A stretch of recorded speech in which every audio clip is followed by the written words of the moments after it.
I love utility kills. That's on record. Strong point. All right. I never said that. So I think we have. How else?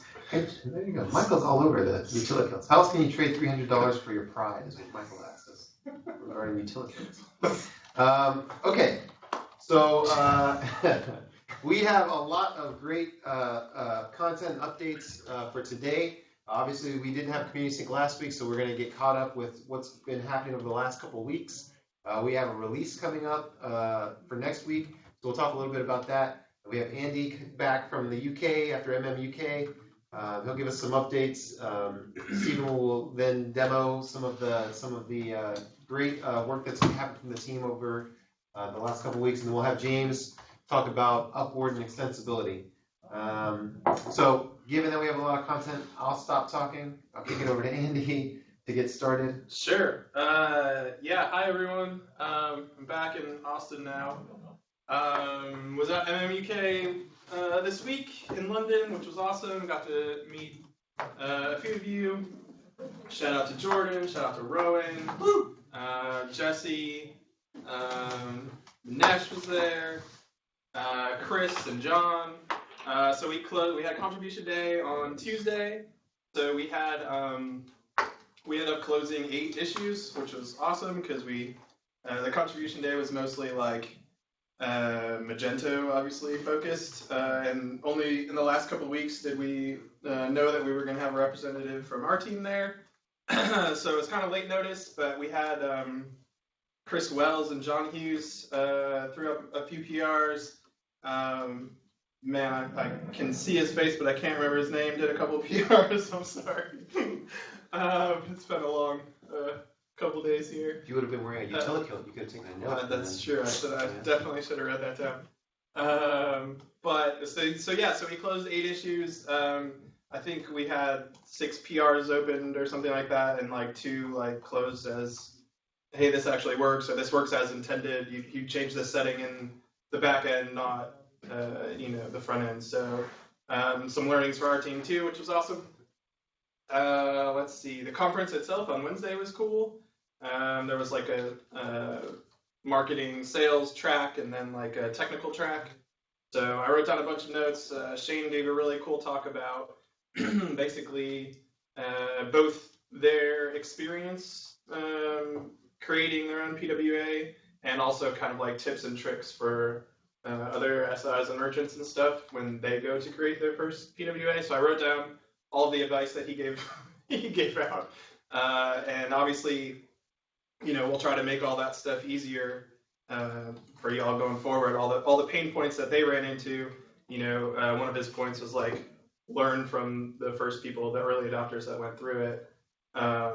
Both the tips that they give, but also we can learn from that in terms of where the pain points were, and we can try to smooth that stuff out. So, it was a great time. Pretty much the update.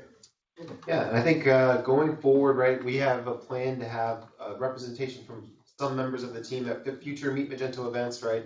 Yeah, so if you're looking to interact with any of these guys or contribute during Contribution Day, those are a great opportunity to do that. Yeah, a ton of interest in server-side rendering. That was the big, giant, resounding chorus that I got from everyone that I talked to. So yeah, we'll try to get that. Oh yeah, a plan for that at least. Yeah, exactly. Hot topic. Hot topic. Hot topic. Are they applying? Is that a restaurant? Andy, quick question about this survey. Were you able to get people to take it while you were there? So I handed out the link. I don't actually know how many people took it. At least 2 that I made take it. But most of the people that were there for Magento core stuff, so didn't really have opinions or ideas about PWAs. But John and Chris, who were specifically there doing PWA stuff, I made sure that they took it. But I can post the link in chat. We had like a MMUK like specific Slack channel, so it's there. So I can kind of ping people to take the survey. Okay. I'm trying to check SurveyMonkey to see how many people took it. I Yeah. think like 4 or Okay. 5 right now. Oh, nice. Yeah, Okay. let's definitely follow up on. Yeah. Thank you So for speak- doing that. Appreciate your help. Yeah, no problem. Yeah, it sounds like it went really well. So speaking of pain points, as a developer, I've been trying to identify things in my downtime that like I kind of am annoyed by in the development process. So a few of these the PRs that I'm going to show today are just around those things. So we have a troubleshooting label that we put on a lot of things, and yesterday I was glancing through the backlog of troubleshooting stuff, and one that stood out to me that I've noticed that I ran into recently was the Peregrine Watcher was busted. So there's an open PR right now that fixes that. It was actually pretty straightforward. The problem was that inside the Peregrine's package JSON file, we had a watch script that was running yarn run build and passing the watch command. The problem with that is that the build inside Peregrine uses concurrently, which does not pass on those arguments to the concurrent processes. So all I did, based on concurrently's documentation, was break it into 2 commands. So we have watch CGS and watch ESM, which both run the respective build commands that they had in concurrently, but with the watch flag. And then we concurrently run those watch commands together. And that's it. And that actually just this simple fix, and Peregrine Watcher works again. So you can now run, once this gets merged, you'll be able to run yarn watch all, which will watch all changes for Invenia and Peregrine, so that it'll rebuild and hot reload for you. Nice. Another one I did was added. So we have the Magento ESLint plugin that we use within PWA Studio, and with the new addition of hooks that we've been doing and a lot of the refactors, thought it pertinent to add the plugin. So this is, it really was just one rule, which is the hook ESLint plugin use hook rule or whatever. But I ran it, got a bunch of warnings, so this PR fixes those, and then now whenever you have a PR open, it'll let you know if you forgot or messed up on your hook implementations. I have a question about that actually. Yeah. Was that something that we had to do in our repo, or did you modify like the Magento ESLint? So we have a Magento ESLint somewhere.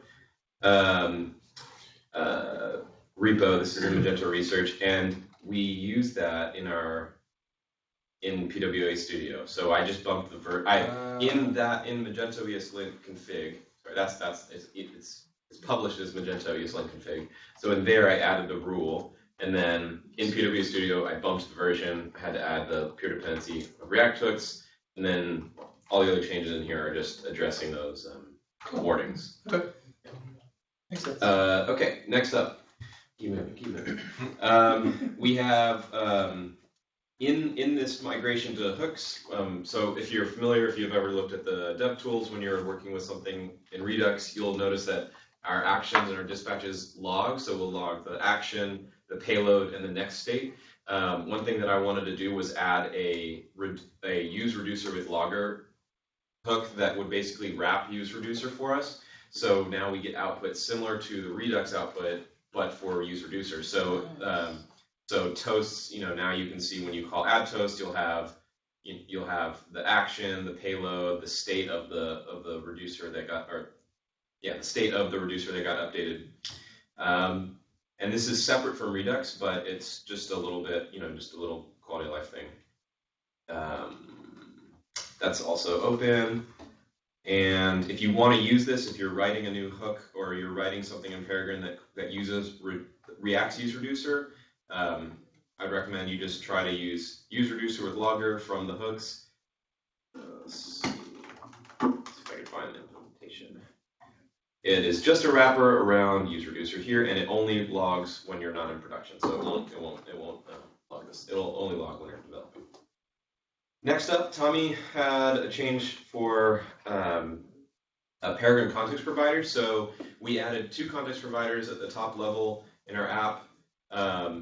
They were for Windows size context and Toast context provider. Both of these now are just provided through Venia by default, and that's wrapped into an app context provider here. But we also have this thing called the Peregrine context provider. And so what that is going to be is it's pretty much identical to the app one, but the difference is that Peregrine is going to be owned by us, and we're just going to put in like the essential context providers that we discover along this refactor process. But as you can see right now, there is nothing. So the only the only providers that we include are the ones that Venia needs because of the Venia implementation, which is window size and toast. All right, geez, there's a lot. Any questions? Pause for any questions. Yeah, I can keep going. I have two more things. Any questions so far on Peregrine Watcher, ESLint plugin, user reducer with logger, or the wrap context provider? Okay. Another thing that was bothering me is that you may have noticed this, but we weren't sizing our images properly because the Venia sample data is a different ratio than the transparent placeholder, which we place behind the product images. So what that ends up looking like on your site is this gray line here, because the sample images are like 25 by 39 or some random ratio like that when you get down to it. And the transparent placeholder is a 4 by 5. So when you expand that to the size that you have requested, the width, obviously there's going to be a few pixels difference. So this is what it looks like, and it also leads to like some juddering when you put a transparent placeholder in, and then you put in the regular, the real product image. It like kind of shrinks the page real quick. So this PR fixes that by enforcing or by adding the height parameter now. So what that looks like is you can request an image height now using resource URL to get a specific height and width. And I'm sure there's more to it, but I've already forgotten. I thought like enforced. Oh yeah. Inside our middleware, which uses Express Sharp, I enforced cropping to match what Fastly does by default if height is provided. So Fastly, if height and width are provided, it will crop the image for you, which is fine. But Express Sharp was not doing it. It would do some weird. It would resize it for like the last property. I explained it in the comment here. What were you gonna say? Oh, I never knew that was the transparent or the background image. I always thought that was like a horizontal, purposely we added a line there to separate. Yeah, it's just that's what it is. Yeah. That's awesome. So after that change gets merged, it'll just go away, unless we want that UX, and then Soumya can tell us, and we'll add it back. Cool. But luckily she's not paying attention, so we slipped the pads. Yeah. Okay. The last thing, Adrian did a lot of work on this PR, and I just kind of took it over since he's working on some other stuff right now. This was refactoring the image carousel component. Specifically, there's now a carousel hook, so the carousel logic has been moved into a hook. There's not a hook for sorting images. I just made that a utility function. I added an image component in this PR that we should use, which does the job of rendering a placeholder that you provide to the component, rather than having each component have to add like logic around like, is the image loaded yet? Then replace it. So this one image component will just take a placeholder prop and source for the image that you want, and then it will do the fetching and then swap the thing out for you. I don't have it running, so I can't show you right now, but all these PRs are pretty much open except for the wrapped context provider. And I'm done. All right. There you go. Okay. I'm going to hand this over to Zeller. I hope I didn't take up too much. Any questions on any of the work that Steven just discussed or demoed? I didn't really demo them, I just talked out loud about them, but I'm reachable in the community Slack, so if you have questions or want to talk about any of the things that they interest you or you're curious about the implementation, shoot me a message. Especially you, Soumya. Especially you, Soumya. What's that? No, don't worry about it. No, you're good. You're good. Yeah. Thanks for volunteering, though. Okay. I already said I'll approve all the PRs, and then you guys can tell me what's wrong. Is this now, as soon as I plugged in, the connections are fused? Oh, of course, because I'm not running this. You can see. Easy peasy. Okay. And Can y'all see what I'm up to? Yes. All right. I just want to zoom things in a little bit so it's easier for y'all to see. Okay. So as I'm doing the build up there, I wanted to show you guys how much has changed in the long-running feature branch. Too long-running, which I will admit. That is the kind of final version that is workable and worth experimenting on by you, the larger community, of the scaffolding project. The project to make the PWA Studio libraries consumable outside the PWA Studio repository and modular so that you can use them in a new project. And in a new project, it would be easiest, instead of having to start from scratch and follow a bunch of steps, as dutifully as Mr. Galperman has written down the steps and edited them as many times as they've changed, it would be good for us to provide automation for you. And if you saw it, imagine that I had a little prototype of that automation. That is about to get put in front of everybody for a little bit more code review.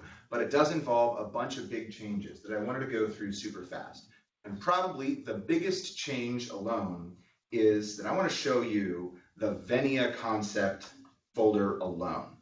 And notice that I opened up just Venia concept so you can kind of see what it contains. It still has some linting files and etc. and a server file and an upward file. But here in the source directory, you might notice that it doesn't have a lot of source code per se. There's a drivers file, but it seems to just pass something along. There's an index file which sets colors. I guess that's nice. And it sets some known variables. And there's an index.js file, and that mounts everything. But it pulls it all from somewhere else. The Venia concept directory and packages responsibility now at this point is to do the final connection of Venia functionality from the library into your browser and DOM, and to provide the build process template for building it. So that index file and that source folder is very small and only contains links and imports from this thing called Magento Venia library. And in turn, its Webpack configurator is much smaller than it used to be. Instead, it imports a new utility we have from BuildPack called Configure Webpack. And that shouldn't be there. I don't know why that stayed there. So you create the configuration by invoking the Configure Webpack function, passing it only the local directory name, in this case, the Venia concept directory, and then just a couple of configurable parameters. One of them is a list of libraries that we want to be bunched into a vendor chunk. This hopefully is an understandable concept to many people. And then we have something that, for lack of a better word, I'm calling special. And this is an indicator of which libraries need to be treated specially as they are imported. And we have a few basic concepts, and we have a few libraries that we know adhere to certain rules that make them safe for us to consume directly. Both Peregrine and the Venia library, which we're about to go into, are ES modules. That means that we consume the untranspiled modules directly from those dependency folders, right from their source. And that means that those intermediary ESM builds are no longer present in this branch. Those were extra complication, and they're gone. Because we can import those two things as ES modules, that means that Webpack is able to tree shape them, because it's not importing some compiled asset. Now, that allows us to create smaller and more efficient bundles through existing Webpack automation. Similarly, we are saying that CSS modules are present both in Peregrine and in the Venia library. And that means that we are going to run these two libraries' code through CSS module transformations, expecting them to return namespaced classes. Two other fun things. We are saying that the GraphQL queries that are worth analyzing and presenting in the playground are present in Venia library, so you should go through and collect them when you're doing validation. Similarly, Venia library has root components, which provides our root components plugin with the hint that it needs to go seek those out and to create the automatic fetch root component module. And lastly, and this is mostly what I'm going to show you, is we say that the Venia library has upward definitions, and we want to use them. Now, this is a little example down here of the fact that this is still a Webpack config. We do have this initial function that has its own signature that needs to be documented. But config module no parse should be recognizable as anyone who understands or constantly refers to the manual to understand Webpack configuration. It's still a config object, and you can still make changes to it based on the documentation that's already present in Webpack. So we're not hiding that from you. We're just pre-making it. So now notice the Webpack config, the source directory, these are all pretty small, but the upward file still got to have, wait a second. The upward file just says that it wants to use something called Venia response. The Venia response is not here. That's because we now have in our Webpack configuration, which is abstracted away from Venia concept, we have it provided in BuildPack. I'm going to show you now the implementation of configure Webpack, which will be recognizable to you as the thing that creates Webpack config you're used to seeing. Let me just make this big enough. So we have a thing called the upward include plugin. And the upward include plugin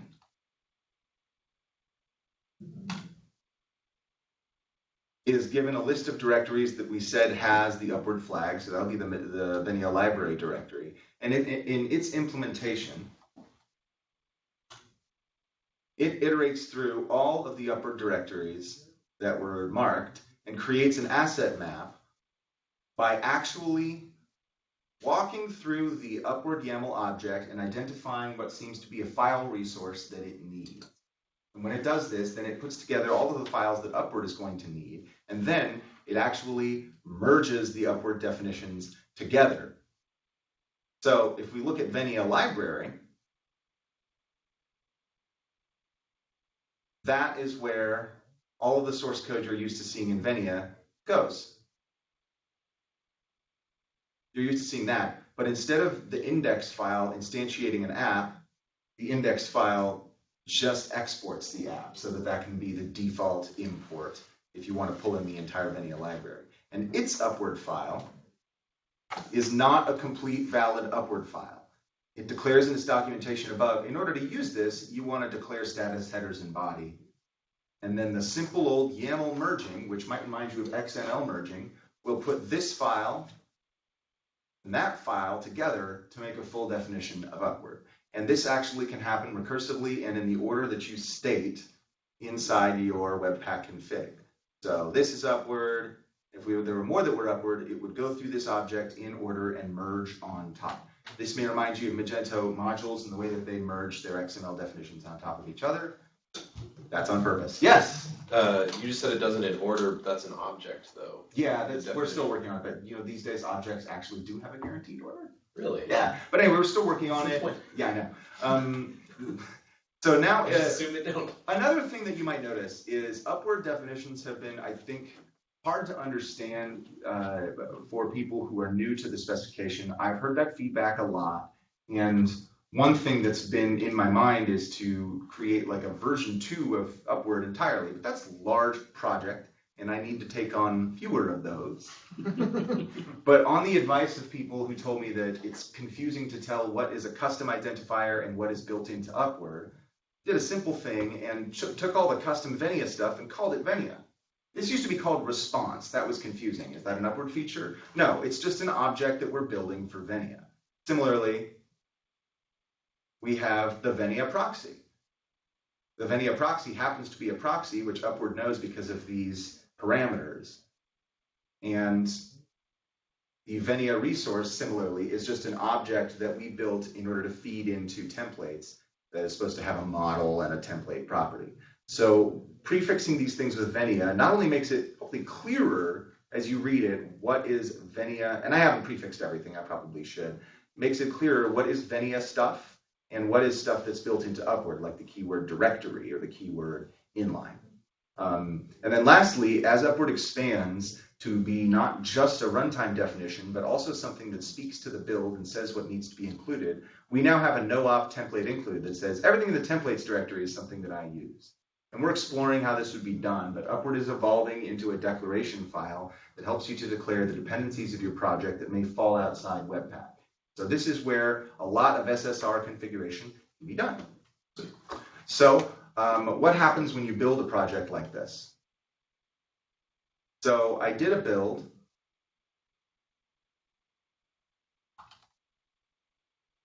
and it's staging Venia out of the Venia concept directory.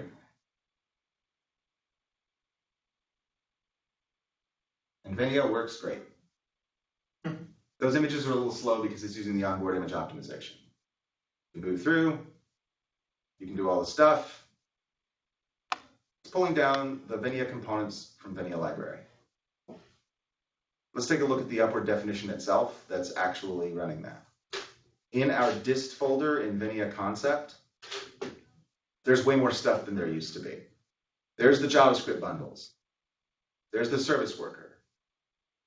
There's the queries. There's all the static files that we use. There's all of the templates. How does it know to copy all of this stuff in Webpack, which it knows how to do? You might notice that Webpack's asset manifest now includes all of this information. It knows through the upward include plugin, which adds those things as assets to Webpack, and then will allow it to do further optimizations on them in the future. So looking at the actual upward file that it's using in order to render, that thing lives in the dist folder too, and it looks like this.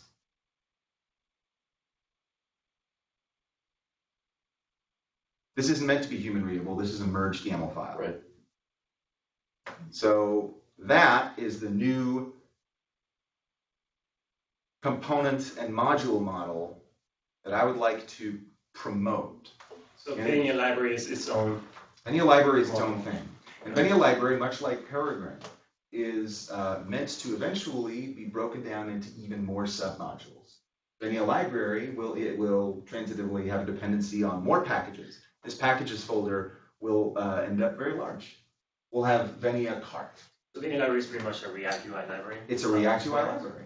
And increasingly, the functionality inside that React UI library will be replaced with Peregrine behavior functionality, and Venia will be responsible only for style. That's the work that's already in motion, led by Jimmy. And this is a reorganization of the build process that is meant to go right alongside that refactor. So you got another question, Carlos? Can you import those React components from the Venia library into a build using Express, or is it tied up to Upwork? No, it's not tied to Upwork. You can import a We're importing the drivers, we're importing some Redux actions, and we're actually importing the app component itself, which we then render. Does the component come with the CSS? Yes, Venia will automatically inject its own CSS. Okay. In this, so in your example here, you're currently in the concept. I'm in the concept folder. You happen to only be importing the app from Venia library, but Correct. you could import more specific components Absolutely. for use in your top layer concept. Absolutely. Okay. Now So we're not going to because Venia is going to stay very unopinionated. But as an example here, if someone wanted to take this entire thing, they replace Venia concept with their own implementation of the components. Yeah. Of course, they wouldn't do that in the repository. Well, however, they would. They'd do it like this. What? Project root directory would be What a segue. Stevens question. See. And it auto detects your Git presence, so that's kind of a neat thing. We'll go ahead and use the 2.311. I'll use yarn, although this is meant to prove that either npm or yarn are available to you if you are running this way. Now, you might notice that this actually emits a command to run. All of this stuff is meant to be modular, so all that the create PWA questionnaire does is it runs a build pack command. And you're going to see another build pack command because build pack is a CLI now. And once this is actually done the build and all of these dumb warnings. Dumb warnings. Yeah. Yarn, npm and yarn are really careful. I'm at 16%. I have a question. Should I wait? Yeah, go for it. So if Venia is a high fashion reference storefront, if we wanted to do like an electronics reference storefront in the future, would you need a library and a concept for that too, or? You kind of could go two directions. Okay. Venia library itself is supposed to have a convention where you can inject different styles into the component by passing a classes parameter. And generally speaking, that is covered by all of our components. If you were to do that, then you could create your own style sheet and then inject those classes, and it would use those instead. So each Venia library component actually has an API in style. This is something that's existed for a long time. I'm not going to demo it here because we're short on time. But if you look at, say, Carousel, you'll notice that we import this classify function, and Carousel uses, when it emits DOM, like this div and this div, it uses those classes, and the classes are not actually the ones that we import directly from the CSS file. Those are the default classes. Instead, we use classes that are passed in via props, and that gives you the opportunity to modify those classes from without. Yeah, and now that we are converting to the function components, it's a little bit more obvious that we're creating the composed classes through merging the default with the props. That's right. So you might notice that once this builds, it advised you, hey, you might want to create a custom origin.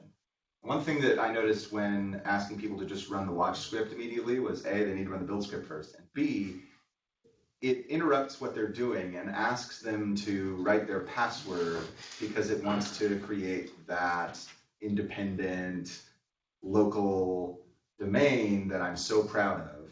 But because that can be troublesome for some people, I went ahead and made that a separate command.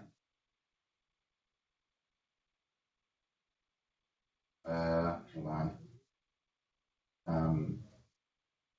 Now you can see. Nobody look at my password. 1, 2, 3. So you can see that that is a separate command, and once it's done and provisioned. Now,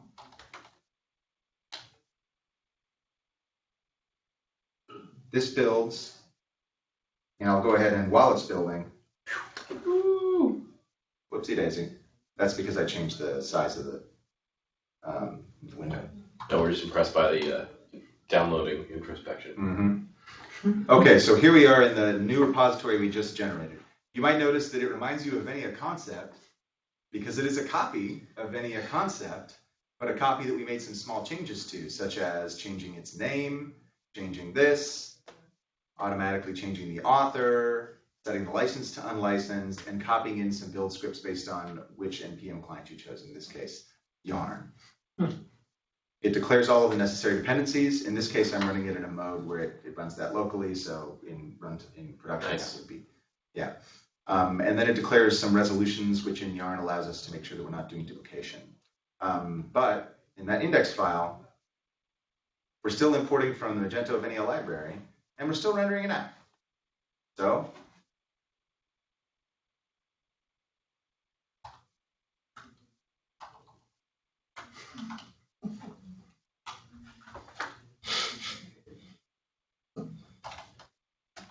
So do that Yarn run build one more time.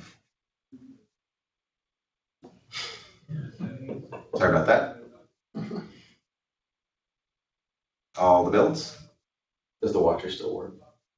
So the watcher is still working, but right now there's a bug where there's just some directory management that I got to figure out with the include plugin. Okay. Because now Upward is setting its root directory to the dist folder, and I need to make sure that I loop that into Webpack's virtual file system. It's just it's been troubling me. That's what I've been doing the last day, and I think I might just push it and ask for help.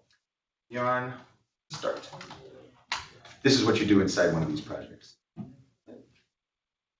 Oh, looks like it. Oh, okay, we got a little problem, but it's no worries. It'll still load. Anyhow. Nice. And these errors are because we're in HTTP and not HTTPS. Actually might cause problems, but there you go. Hey, Steve. Hey. So there you go. Now you can't run a create PWA command yet. This is all still local, but this is the experimental branch that I've been doing that adds all of these concepts at once. Nice. There are some additional things underlying this that have changed, such as a Babel preset for us to use in our projects. But those are the highlights. Do we have any big questions about the new concept of modular upward and merging, and the new build pack API?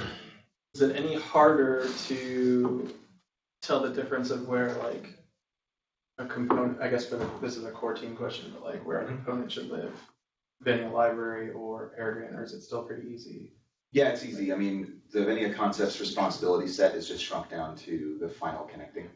It's like so it connects it to sources and sinks, and like a functional programming concept. It's like the I/O is all localized to the Venia concept.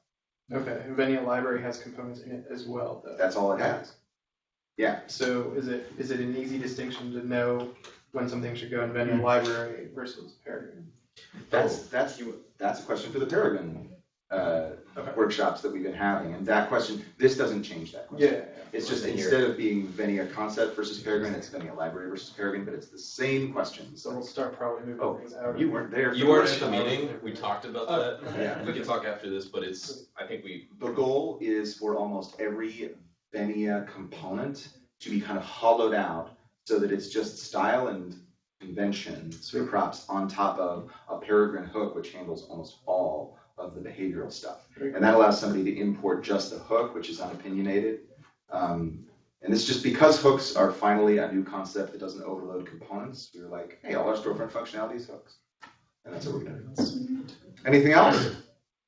I think this is no other questions, but this was another, behind server-side rendering, another big, like, how do I just, like, get started? How do I create my own PWA? So yeah, that's why it's a great question by Andy. So we owe some more information, some more documentation out to the community. So if you're on the call or if you're watching this video, right, all that documentation will be coming out from the team, and we'll make sure we further define where is Peregrine, the boundary between Peregrine and Venia, and then how do I actually get started with the project. Absolutely. Plus the SSR roadmap needs to become clearer. There's an additional project in the works that I'm not going to say any details about for that, but Cool.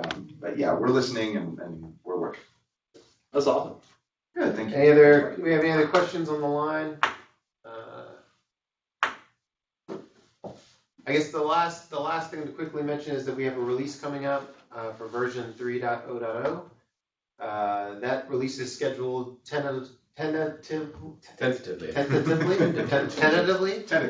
for next Tuesday. So at 10. So we have release notes that are out there. Are release notes out there yet? I mean, they're in the branch. They're in the branch. Yeah. and we have a beta. Yeah, there you go. So if you're looking for more information, that's where you can find it. Other than that, I think we are all good unless there's questions from anyone on the line, or unless Salmi has anything to say. It looks like She looks troubled. No, I'm all right. I'm not going to cause any trouble today. All right, there we go. Onwards and upwards. Yay! Bye. Recording is Thank you. All right, love you, bye.